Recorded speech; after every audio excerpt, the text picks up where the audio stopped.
தமிழ் சினிமாவில் எழுதப்பட்ட மிகவும் ஸ்ட்ராங்கான பெண் கதாபாத்திரங்கள்ல ஒன்று ஆரண்யகாண்டம் சுப்புன்னு சொல்லலாம். இந்த சுப்பு கதாபாத்திரத்தில் மிகவும் சிறப்பாக பண்ண நடிகை தான் யாஸ்மின் பொன்னப்பா. யாஸ்மின் பொன்னப்பா ஆரண்யகாண்டம் படத்தில் நடிச்சு மிகப்பெரிய அளவில் பேசப்பட்டாங்க. இந்த அளவு நடிப்பை தமிழ் சினிமாவில் யாருமே வெளிப்படுத்தல அப்படின்னு சொல்லி புகழப்பட்டாங்க. ஆனால் அதுக்கப்புறம் இவங்க படத்தில் நடிக்கவே இல்லைங்க.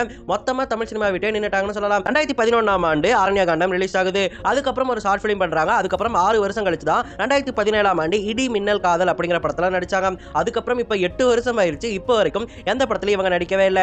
ஏன் இந்த மாதிரி படத்துல கம்மியா நடிக்கிறீங்க அப்படின்னு சொல்லிட்டு கேட்டதுக்கு அவங்க என்ன சொல்றாங்கன்னா, நான் ரொம்ப சூசியான ஆளு, பார்த்து தான் ஒரு கதாபாத்திரத்தை தேர்ந்தெடுப்பேன். அப்படி தேர்ந்தெடுக்கக்கூடிய கதாபாத்திரமானது நல்லா இருந்தா மட்டும்தான் அதுல நடிப்பேன். மற்றபடி ஒரே மாதிரி இருந்துச்சுன்னு சொன்னா நடிக்கவே மாட்டேன். எனக்கு வந்த வாய்ப்புகள் எல்லாமே ஒரே மாதிரி கதாபாத்திரங்களா இருந்துச்சு. அதனால தான் நான் அந்த படங்களை எல்லாம் நடிக்கவே இல்லை அப்படின்னு சொல்லிட்டு பதில கொடுத்துருப்பாங்க.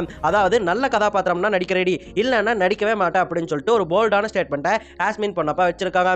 அதனாலேயே இப்போ வரைக்கும் அவங்க எந்த ஒரு தமிழ் படத்துலையும் நடிக்காம காணாம போயிருக்காங்க.